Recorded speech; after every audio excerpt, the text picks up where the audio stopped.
Alhamdulillah wa salatu wa salamu ala rasulillah. Amma ba'd. Allah Taala özü Kur'anda wa ilahukum ilahu wahid. Hakikatta sizlerin ilahыңар, жоосо sizlerin Кудайыңар, sizlerin жаратуучуңар ilahı wahid, egene жалгыз деп ататкан. Жоосо wahid, андан башка жок, бирөө эле. Демек, субханалла, биз негизи чакыра турган нерсебиз бул экен, Аллахтын жалгыздыгына чакырышыбыз керек экен. Аллахтын жалгыздыгы дегенибиз пайгамбар саллаллаху алейхи вассалам куттук хадисинде некен кимдин эң авалкы сөзү келме болгон болсо, жана кимдин эң акыркы сөзү некен келме болгон болсо, ал Аллах Таала анын күнөөлөрүн кечирет, дагы бир жерде болсо Аллах аны бейишке киргизет деген. Демек, биздин негизги эмебиз некен ушул туу тута турган биздин жолубуз, акыйкат туура жолубуз биринчи ла илаха иллаллахтан, бир Алладан башка сыйынууга татуу зат жок, Мухаммад Алланын элчиси дегенден башталат экен. Сиздер бул сөздү көп уккансыздар. Бирок көп убакыттарда көпчүлүк адамдар ушу келме жөнүндө айтканда эмне дешет экен? Мындай муну биз билебиз да, бул келмени билебиз биз, баарыбыз эле билебиз дейт экен. Бирок бул келменин аркасында канча деген чоң курбанчылыктар бар экен. Бул келменин негизи некен эң биринчи ооздон чыгыш үчүн, же болсо эң биринчи сиз менен биздин жүрөгүбүздөн чыгыш үчүн канча деген мээнет керек экен. Бул келме сиз менен бизди субханалла чоң, мындай айтканда, куткаруучу келме экен. Келме деп айтып аткандай бир сөз экен. Бул сөз сиз менен бизди куткарат экен. Эмнеден куткарат десе, түбөлүктүү азаптан. Түбөлүктүү азаптан. Караңыз. Демек, бул дүйнө өзү мындай айтканда жанагында бир камчынын сабы бар го. Ушунчалык эле дүйнө экен, мынчалык эле. Демек, адамдардын баардыгы тең ушунчалык эле болгон, кичинекей камчынын сабындай болгон дүйнөгө канча мээнет кылат, бирок эмнекен ар жагында түбөлүктүү бүтпөй турган ушундай бир эмнекен убакыт бар экен. Убакыт бар экен. Ал убакыт субханалла, мындай айтканда бир аулия заттардын бириси бир күнү эмне кылды? Адамдардын ушундай таквачылыгын көрүп алышып, ага падыша келди дейт. Сурап аткан: сен ушунча таквачылык кыласың, кичине дүйнөңө да көңүл буруп койбойсуңбу десе, баягыл таква болгон, Алладан корккон аулия зат эмне деди дейт? Сурап атат экен. Бул дүйнө бүтөбү дейт? Бүтөт дейт. Демек, ойлоп көрүчү дейт. Бул дүйнө эсеби канча десе 7000 жыл дептир. 7000 жыл болуптур дейт. 7000 жыл болуптур. Эми ойлоп көрүчү дейт. Ахиреттин эсеби кандай десе 50000 жыл дейт. Эми мен 7000 жылга аракет кылганым жакшыбы, же болбосо 50000 жылга аракет кылып баштаганым жакшыбы деген экен. Демек, субханалла, баягыл ошону айтышы боюнча баягыл адамдар иманга келди дейт. Демек, биздин алдыбызда бир күнү 50000 жыл боло турган убакыт күтүп атат экен бизди. Бир күнү 50000 жыл. Бир күнү 50000 жыл дегенибиз эмнекен? Ошол күндөрү Аллахтан биз жооп берет экенбиз. Ошол күндөрү биз Аллах Тааланын алдында турат экенбиз. Ошол күн ошончол убакыт турат экенбиз. Эми пайгамбарыбыз ошого бизди чакырып аткан. Кимдин эң биринчи сөзү жана кимдин эң акыркы сөзү ошо келме болгон болсо, эмне болот экен? Ошол ушундай бир азаптуу күндөрдөн кутулат деп аткан. Деп урматтуу урдам, ушул нерсе экен мынакей. Бизди ушул нерсе экен. Эми пайгамбар саллаллаху алейхи вассаламды болсо Аллах Таала холукун азим, кулк мүнөзүнүн эң улуу бир сериясине чыккан кулк мүнөзүн Аллах Таала өзү насип кылып пайгамбарыбызга кулк мүнөзүнүн улуулугун бергендиги туурасында кабар берип аткан. Демек, биз жашообузду эгерде кантип курушубуз керек десе, анда биз пайгамбарыбыздын жолун карашыбыз керек экен. Ошол Мухаммадур Расулуллах экен. Кимде ким ушул пайгамбарыбыздын көрсөткөн туура акыйкат туура жолун кааласа, же болсо ошол эле 50000 жылда боло турган азаптан, тозоктон кутулгусу келсе, анда эмне кылыш керек экен? Ошол пайгамбарыбыз Мухаммад Мустафа саллаллаху алейхи вассалам көрсөтүп кеткен туура жолдо болушу керек экен. Кайсыл акыбал болсун, кандай акыбал болсун, жашообузду пайгамбарыбыз көрсөткөнгө алып келишибиз керек экен. Эмнесе, пайгамбарыбыздын көрсөткөн туура жолу бул дин экен. Мына ошол дин экен. Кимде ким пайгамбарыбыздын аркасында ээрчисе, мына ошол адамдар динде жашаган болуп эсептелет.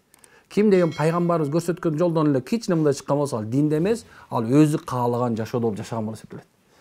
Биздин өзүбүздүн каалаган жашообузду жашап атып, азыр ушундай көптөгөн ооруларга дуушар болдук азыр.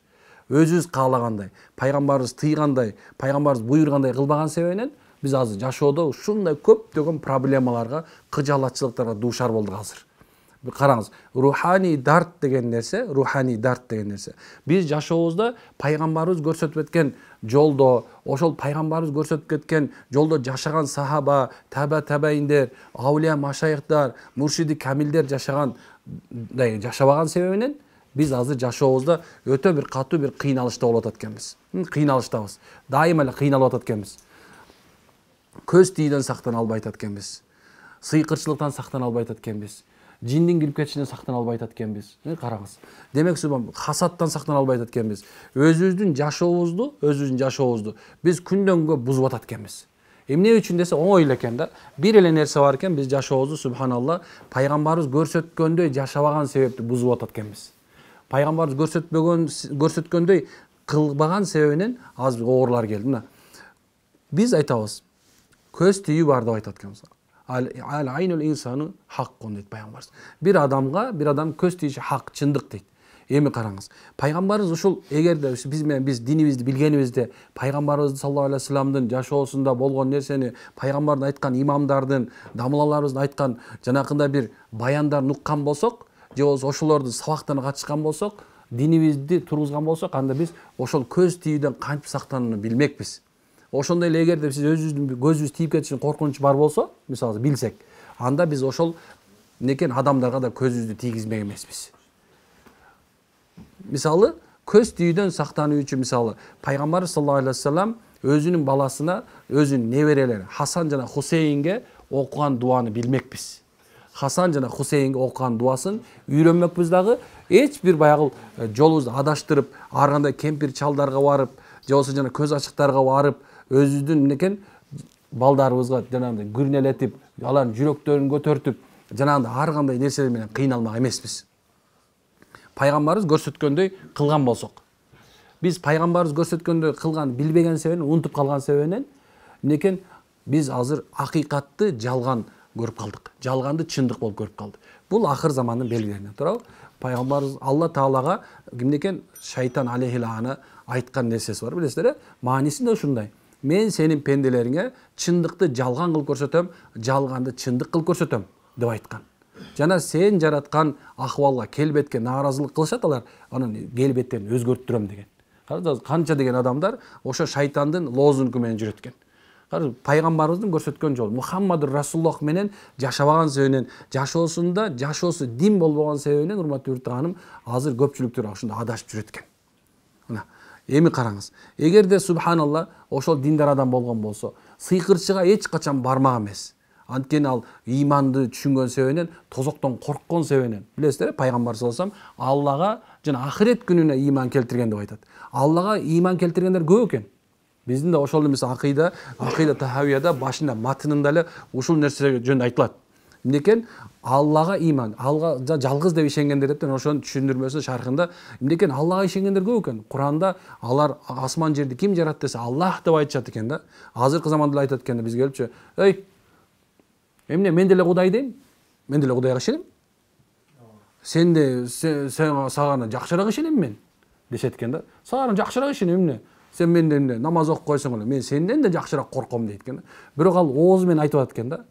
Ооз менен айтып атат экен, бирок анын денесинде, анын кыймыл аракетинде, жашоосунда дин жок экен. Ошол жөнүндө айтып атат экен Куранда Алла Таала. Алар айтат экен, "Жок, биз ата-бабабыздын туура жолунда жүрүп атабыз. Ата-бабабыз көрсөткөн жолдо жүрөбүз" дейт. Курандын маанисинде болсо, эмне деп аткан? Алардын ата-бабалары адашып кеткен туура эмес жолдо жүрсө дагы, алар ошонун аркасында эр чийи береби дейт. Карасаң кандай нерсе. Алла Таала ошондой деп аткан, бизге көрсөтүп атат экен. Демек, биз субханалла пайгамбар Мухаммад Расулуллахка иман келтирген адамдар, мына карасаңыз жана айткандай эле, Кудайга иман келтирдим деген адам эч качан Кудайдан корккондугунан сыйкырчыга бармак эмес экен, көз ачыкка бармак эмес экен. Эмне үчүн десе, ал пайгамбардын айтканын билет да. Пайгамбарыбыз айтат, ким көз ачыкка барган болсо, эмнекен? Ал чоң күнөөкөр болот. Эгерде ошонукун туура деп айткан болсо, ал мен алып келген нерседен чыгып кетет дейт. Демек, пайгамбарыбыз алып келген динден чыгып кетип атат, мусулман болбой калып атат, имандан чыгып кетип атат. Карасаңыз, эми ошонукун туура деп, ошонукуна барып, анан бирөөнүн жашоосун бузуп, азыр келип сүйлөшүп келатабыз да, машинада келип сүйлөшүп атабыз. Таң каласың да. Кээ бир адамдар жанагындай бирөөнү окутуп алат дагы, окутуп салат. Барат атайын окутат ошонучу. Ушунча курбанчылык кылып барат ошонукунанчы, көз ачыкка барат, акча берет ошогочу, ошо койлорун соёт, ушундай нерсени кылып туруп анан кийин бир адамдын жашоосун бузуп бер деп суранат да. Эми ошол эле мезгилде ошонукуна эмне дейт? Ошонукун туура деп, анан кийин ошол жашоосу бузулуп, кыйналып аткан адамды көрөт дагы, эмне кылат экен? Сүйүнүп карап турат экен да. Таң каласың да. Наузубилла. Демек, ошонун жашоосунда ла илаха иллаллах Мухаммадур Расулуллах жок болгон себебинен ушундай болот экен. La ilahe illallah Muhammed Rasulullah жоқ. Тияқ жаққа өткөзө беріңіздер, тияқ жаққа өткөзө беріңіздер. Өткөзө берлер, тиги комнатада өткөзө берсиңер, тиги комнатада өткөзө берлер. Жоқса бул жерге де отуруп алса болот, алдына отуруп алсаңыздар болот. Ана эме турат. Мына бул жерге алдына отура берлечи, мына. Бул жерге кирип отура берсин, эчтеке болбойт. Бул жерге отуруп алчы, мөмрөк. Эми байка отуруп алды. Алхамдулилла, эми айтайын деген максат эмне десеңиз караңыз. Ушунчалык адамдын жашоолору, жашоодо болуп аткан нерселердин баардыгы тең мындай биздин динден кайдыгерлигибизден болот экен, урматтуу тууган. Динден кайдыгер болгонун себебинен. Бизди туура жолго багыттаган ушундай улуу бир динибизден артта калдык. Эми ушунча Кыргызстан динде алда болуп келушуна маалымат көп болду, бирок амал кылгандар өтө аз болду. Куткаруучу мындай айткан бир кеме келе турган болсо, мына бого түшүп ал, азыр бого түшүп ала турган болсоң, бактылуу болосуң, кутуласың, топонсу артта келатат десе, эмне деп атат экен? Айтып атат экен, койду топонсу келди көрөм да депчи. Түшүп алыш керек болчу. Ошол кемеге түшүп, ошол кеменин жолунда жүрүш керек болчу. Бирок ал эмне кылды? Айтып аткан жок, бир аз кое тур, дагы бир убакыт керек мага. Ошентип атып карасаң, сүббүндө топонсу каптап кетти. Адамдар бар кайдыгерликте, кыжалатчылыкта жашап калды. Көптөгөн адамдар ар кандай суроолор менен келет, урматтуу тууган. Бирок барды келди, биз динибизди билбеген себебинен ушул нерсеге келдик. Намаз оку дейбиз го. Намаз бул нур, намаз бул. Алла Таала намазды субхана тургуз кыла деген да. Пайгамбарыбыз жадабыз өлүп бараткан мезгилинде Айша энебиз кулагына ушундай оозун кыбыратып атат, жаны алынды, кабыз болуп барды. Эмнеге чыгып баратканда пайгамбар саллаллаху алейхи вассалам мендин кулагына койдум дейт, кулагымды койдум дейт. Өзүн кулагымды пайгамбардын оозуна койдум дейт. Карасам пайгамбар саллаллаху алейхи вассалам намазды жөнүндө айтып атат экен. Намаз. Дагы эмнекен? Кулдун акысын толук кылгыла. Аяларына жакшы мамиле кыла деп сүйлөп атты дейт. Жадагысы ушунчалык экен. Пайгамбар түрүү кезинде дагы буту шишигенче намаз окуду. Эми өлүп баратып дагы пайгамбар саллаллаху алейхи вассалам ушу бизди кутуа турган, бизди куткара турган акыйкат туура нерсе жөнүндө айтып кетти. Кээ бирлерине ушуну айтсаң айтат экен, намаз жөнүндө сүйлөй турган болсоң айтат. Эми Кудай буйурса окуйм, убагы келгенде окуйм, жетишкенде окуйм, эми көрөр бисем. Аз убактым болбой атат дейт да. Туура, ал деле туура нерсени айтып атат, чын-чынында келгенде, жана убактысы болбой атат. Анын ден соолугу болбой атат. Ал нерсени айтып атат туура, акылга салгандачы. Бирок көрүнбөгөн тарапта күнү утулуп баратат. Мына сиз мындай карасаңыз, мына бул жерде караңыздар. Азыр биз отурабыз. Бул жерде отурдук дагы эмне кылып атабыз? Абаны көргөн жок эч ким. Туурабы? Абаны көргөн жок. Бирок аба бар деп атабыз, туурабы? Ошол эле мезгилде Аллах Таала Роббил Аламин, канча деген ааламдардын Роббиси. Биз аалам деген сөзгөндө, аалымдардын чечмелеси боюнча аалам өтө көп. Акылыбыз жетпейт. Аллах Таала асмандарды жана жердерди, жана жердин ортосундагы бардык жараткан нерсенин ээси, Роббил Аламин. Эми ошол нерседе көзгө көрүнгөн тарабы бар, көзгө көрүнбөгөн тарабы бар. Ошол көзгө көрүнбөгөн тарабында тургандар биз жеңилип баратабыз азыр. Биз жеңип баратышат. Бизге субханалла васваса ва ламма дейт, билесиз, васваса деген бар, некен азгырык бар, ламма бар да. Ламма деген түзмө-түз субханалла жолдон адаштыруу да. Жанагында бир көз менен, сөз менен, тил менен, тиш менен дегендей эле биз силер көрбөсөңөр да, силерди көрүп турат дейт Алла Таала Куранда. Ошол жин шайтандардын ааламы бар биягыбызда. Биягыбызда субханалла биз көрбөгөн, мына ушул эле мына көзүбүздү эле биягында эле, биягында көз көрбөй турган тарабыбызда эле, көрбөй турган тарабыбызда эле башка бир жашоо бар. Жиндердин ааламы бар. Рух ааламдары бар. Биздин нафсибиздин ааламы бар. Баягы султаны рух, хайваны рух деп айтабыз. Эмнекен бул биздин көрмөгөн тарапта ушундай нерселер бар. Ошол жиндер, ошол эмезде субханалла шайтандар, алардын чоңдору биздин жашообузга каалагандай кирип атат. Эмне үчүн десе, биз субханалла жашообузду пайгамбарыбыз көрсөткөндөй кылбаган себебинен. Эмне үчүн сиз сопсо туруп эле бүгүн аялыңыз менен урушуп кеттиңиз? Эчтеке кылган жоксуз да, билбейм өзүңүз тас өре жарылып кеттиңиз дагы эле үй бүлөңүз менен аялыңыз урушуп эле калдыңыз. Экөөң бирин аябай сүйөсүң. Ушундай жакшы көрөсүң, бирок урушуп кеттиң. Туруп эле эчтеке жок туруп эле арак ичип алдың. Эчтеке жок туруп эле сен Эмне кылып салдың? Бирөөнү субханалла саап салдың.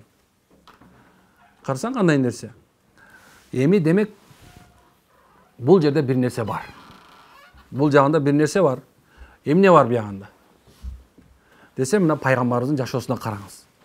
Bir günü Hazreti Abu Bakr Sıddık radıyallahu anhu пайгамбарыбыздын эң жакын досу, пайгамбарыбыз өтүп бараткан өлөрүндө дагы эгер да кийинки пайгамбарлык келе турган болсо Абу Бакрга келет деп айткан. Келмек деп айткан. Бирок кийинки жок да. Хатамул Анбия пайгамбар бүттү, печать пророков. Пайгамбар мөөр бүттү. Эми караңыз. Ошол Абу Бакр пайгамбарыбыз саллаллаху алейхи вассалам жанында турса, бир жөө өткөлдө Абу Бакрды шатынан сөгүп баштады. Ушундай сөктү. Абу Бакр чыдап турса бир мезгилде тура калып турган баягы сөгүй дейт да. Пайгамбар туруп алып кетип калды. Баягы Абу Бакр баягы менен кырылышты, талашты, тартышты. Ушундай бир эме кылды дагы. Анан эмне кылат экен? Абу Бакр Сыддык радıyallahu анхунун пайгамбардын жанына келип, "Я Расулулла, качан сиздин жаныңызга келгенимде, баягы мен сиздин жаныңызда отурганыңызда, жөө өткөлүп сөгө баштаганда сиз ага жооп бербегендиңиз. Акырын туруп алып кетип калдыңыз. Качан мен ага жооп берип баштаганда сиз туруп алып кетип калдыңыз. Эмне себеп дегенде, баягы себеп деген соң баягы таарынды дейт да пайгамбар. Сиз деле поддержка кылып коюп белең мен дегендейчи. Мен деле поддержка кылып коюп белең, эмне ушундай кылып коюп белең. Деди пайгамбар эмне деп аткан? Абу Бакр дейт. Качан да сени ал сөгүп атканда дейт, Аллахтын бир периштеси келип сенин ордуңа жооп берип аткан дейт. Кара пайгамбар эми бул дүйнө айткан жок. Бул көрбөгөн тарапта дейт. Биз көрбөгөн, пайгамбар көрүп турат аны. Жана айтып атат, эми качан сени сөгүп баштаганда баягы периште кетип калды, бир шайтан келди дейт. Мен пайгамбармын дейт. Мен шайтандын жанында тура албайм деген да. Шайтандар менен бирге тура албайм дейт. Турбайм дейт. Бизге запрет дейт. Демек караңыз субхана, пайгамбар саллаллаху алейхи вассалам эки адамдын ортосунда урушта шайтандын бар экендигин айтып аткан. Эгерде ошол пайгамбар заманында сахаба келип, "Я Расулалла, мага бир насаат айтыңыз" десе, пайгамбар айтат, "Ла тагзаб" дейт. Ла тагзаб. Ачууланба дейт. Качан эгерде сени ачуу ушундай бир алып бараткан болсо, эмне кыл дейт? "Аузу биллахи минеш шайтанир раджим" дейт. Эми кой эрмеге тынчай бол деп өзүңдү тый деген жок да. Же болсо мисалы Абу Бакр койчу айт деп айткан жок. "Аузу биллахи минеш шайтанир раджим". Сактан дейт да, Аллах Тааладан. Алла Таала менен сактан дейт. Эмне ташбараң малгун шайтандан. Карасаң кандай нерсе. Качан Кур'ан окуганда файдалуу Кур'аны, качан силер Кур'ан окуп атсаң, эмне экен? "Аузу биллахи минеш шайтанир раджим" деп айткылайт. Качан Кур'ан окуюңарда дагы ушул нерсени кылгыла дейт. Эмне үчүн десе, ошол Кур'анды окушка шайтан тоскоолдук кылат экен. Адамга жин кирип кеткен белгиси, сыйкырдын кирип кетиши, же болбосо көз тийишин белгисинде качан ага Кур'ан окулуп баштаса ал эмне болот? Аны кыжырланып, уккусу келбей, ошол нерсенен качып мечитке бар десе, ушундай сөздөр сүйлөгөндүн көпчүлүктөрүндө ошол акыйкатта болгон шайтан бар экен. Демек көрдүңүзбү? Ар жагында шайтандардын бардыгы жөнүндө пайгамбар саллаллаху алейхи вассалам айтып аткан. Муну эми биз доказать этиш үчүн келген жокмун да. Болгон нерсеси биздин жашообузга эгерде Мухаммадур Расулуллах келбесе, жашооңдо бир сүннөт тирилбесе, мисалы, кара, сиздер баарыбыз да билебиз азыр, уктук, көрдүк, укуп атабыз. Качан үйгө бисмиллахир рахманир рахим деп кирбесеңер, эмне деди? Ошол үйгө жин шайтандар жатыш үчүн кирет. Мен мында кыргызчалап атам, бирок мисалы пайгамбардын ошо хадиси бар. Эми караңыз. Дагы бир жерде болсо тамак ичкен мезгилде бисмиллахир рахманир рахим деп ичпесеңер, не шайтан силер менен кошо ичет. Чогуу турат дейт. Эми көзгө көрүнбөгөн жакта айтып атабы пайгамбарыбыз? Сени менен жаныңа келип жана душманың келип отуруп алат деген жок, Мында сен жаман көргөн Иван келип отуруп алат деген жок. Пайгамбар силердин жаныңарга шайтандар келип туруп, силер менен кошо тамактанат деди. Бир сахаба келип, пайгамбардын жанына келип тамакты бат-баттан жеп баштаганда, некен пайгамбар карап турду. Бирок качан тиги эстеп кетип, бисмиллахи аввалихи ва ахирихи деди. Алланын исминен башында жана аягында Алланын исминен баштайм. Эстеп унутуп калган нерсесин деди. Пайгамбар сыйын машаллах деди. Сахаба я Расулуллах болсо, сен качан ушуну айтканда шайтан кусуйди деген да. Сени менен жеп аткан тамак ичип аткан шайтан кусуйди деген. Көрдүңөрбү кандай нерсе? Демек, жашообузга жөнөкөй болгон нерселерди, динибиздеги болгон нерселерди алып келбеген себебинен, хаятыбызды, жашообузду биз пайгамбарыбыз көрсөткөндөй кылбаган себебинен, ошо пайгамбардын жолунда жүргөн улуу бир аулия машаяктар көрсөтүп кеткен жолдогуда жүрбөгөн себебинен сиз менен биз азыркы заманда кыйналып атабыз. Бизге жин кирип кетип атат. Карасаң оңой эле сыйкырланып калып атабыз, оңой эле көз тийип атат. Ошонун себебинен 1,5 миңге чейин оорулар пайда болгон. Анан пайгамбар саллаллаху алейхи вассалам ушу баарын айтып келди дагы. Карачы кандай деп, намаздын тирилишине эле, намазыңды окуп башташың менен эле ушунча деген нерседен эмнеге кутулат экенсиң. Сахабадан Абу Хурайра ичим ооруп атат, я Расулалла, ичим ооруп атат деди. Я Расулалла, ичим ооруп атат. Пайгамбар намаз оку деди баягы. Баягы барды эмне кылды? Намаз оку, кайра келди, ичим ооруп атат. Намаз оку, кайра намаз оку деди. Бир мезгил Кудайдын кудурети дейт Абу Хурайра. Мен ичим оорубай калды деген да. Намазда шифа да бар экен керек болсо. Демек, диндеги жолсо толук пайгамбарыбыз көрсөтүп кеткен жол, пайгамбардын толук сүннөтүндө урматтуу үртүганым жашообуздун оңолушу, жашообуздун бардык тарабына жакшылыктар келет экен иншалла. Алхамдулилла, бул негизги максат. Бизди Алла Таала халифа, орун басар кылып жаратып, дүйнө жүзүндөчү жөнөткөн. Бул дүйнөдө биз бактылуу болушубуз керек. Ахиретте де бактылуу болушубуз керек. Ошо бактылык үчүн Алла Таала бизге пайгамбар Мухаммад алейхиссаламды жөнөткөн. Эми тандашың керек да, кайсы жол менен бактылуу болсуң. Мына чоң үйдү салып койсоң бактылуу болдуңбу? Өмүр бою канча сом коротконуңду айтасың. Ошо канча сом коротконуңду. Жакшы машина минип койгон болсоң айтасыңбы? Өмүр бою субхана ушуну кантип ремонттоп, машинеге бензин канча куюп атканын айтасың, туурабы? Кандай экен десе, блин, ушундай ушу машина надел дейт экен кээ бирлер. Ушундай экен карасаң, бактылуу болуп кетпейт экен. Адамдын көп акчасы болсо бактылуу болуп кетпейт экен. Жакшы кийимдери болсо бактылуу болуп кетпейт, көп балалуу болсо бактылуу болуп кетпейт экен. Демек, Алла Тааланын элчиси пайгамбар саллаллаху алейхи вассалам чыныгы бактылуулукту эмне деди? Толук динде деди, урматтуу таң. Толук динде. Мен аркама нерчигиле. Ана сиратул мустақим. Айтып Алла Таала айтат, айткын Мухаммад, ана сиратул мустақим. Бул менин туура жолум. Мен аркама нерчигиле деп пайгамбарды үйрөтүп кеткен урматтуу таң.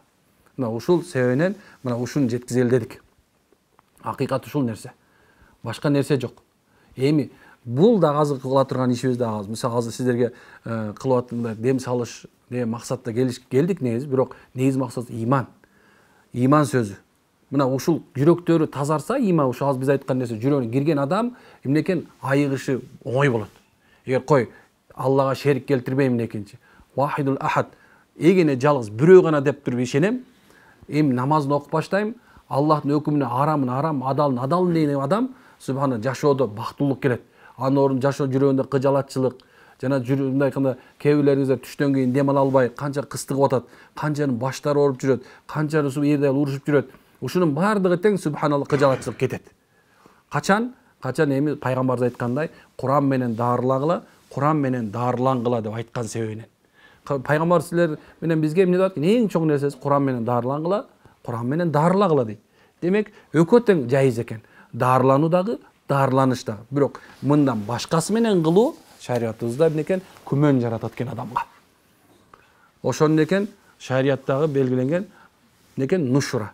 Нушура же болбосо субхана рукуя деп айтабыз. Ушул шариаттагы гана жол экен. Болду. Башка жол субханалла бизде адашуу экен. Эмнеси менен болсун? Куранды жазып ичиресиңби? Жуунтасыңбы? Жазып илип коесуңбу? Же болбосо илинип аласыңбы? Куранды окуйсуңбу? Угасыңбы? Бардыгында Курандын ичинде экен. Алла Таала өз айтмакчы: "Ва нуназзилу Кур'ан ва шифа ва рахматул муъминин." Биз эмне Куранды эмне кыл дейт? Шифа жана силердин рахмат үчүн жөнөттүк дейт. Эмне үчүн рахмат десе, бул динде бактылуу болсуң, ахиретте да бактылуу болуш үчүн рахмат кылып жөнөттүк дейт. Мына биз ушул нерсени субханалла кылабыз. Ал эми калган нерсенин баардыгы тең өзүнүн бир жолу бар экен. Тажрыйба менен кылган жолу бар экен. Ошондой эле пайгамбар саллаллаху алейхи вассалам көрсөткөн, сахабалар көрсөткөн, табайды көрсөткөн, улуу урматтуу устаздарыбыз көрсөткөн, тажрыйбанын негизинде келип чыккан нерсе менен гана дарыланса шариятыбызда уруксат экен.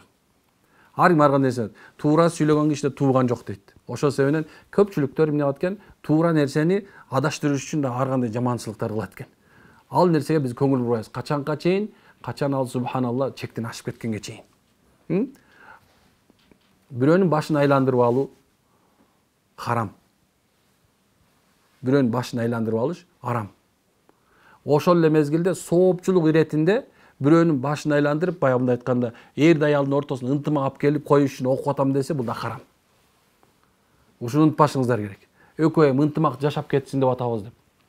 Ошол эле мезгилде бул бактылуу болсун деп муну ажыратыштын да бул харам. Шариятыбызда улук саат берилген эмес бул, туура эмес. Көпчүлүктөр эмнекен, бул экөө ушундай бир жашай албай калды, бул экөөнү ажыратып коюшум керек деп канча деген аялдар, канча эркектер азыр жүргөндөр бар. Же болбосо бир максатына жетүү үчүн бирөөнү окутуп алуу, же ошол максатына жетип бирөөнүн башын айлантырып салуу бул харам. Сыйкыртын же болбосо кара дубанын бардык түрлөрү арам экенин унутпашыбыз керек. Бардык түрү биз мындан алыс болушубуз керек. Эгер бир адам кылып аткан болсо ошону биз ошону шариаттын негизинде же болбосо элге баарына жарыя кылып, могу көз ачыктык кылып атат, могу элди бузуп атат, могунун кылган нерсеси шайтандар бар деп ачык айта турган болсок, биз некен акыйкат туурада болгон болобуз. Эгерде бир адамдын акыйкатсыздыгын көрүп аткан болсо, эмне кылат экен? Ошол нерсе менен иликтейт экен. Анан кийин акыйкат болуп, ушул акыйкат эмес экен, туура эмес жолдо экен деп билгенден кийин аны ачыктап айтышы керек болот. Ошондой эле бул жолдо дагы эгерде айылыңарда бир көз ачык пайда болуп калган болсо, айылыңарда бир субханалла жанакында бир болсо, имамга барат экенбиз.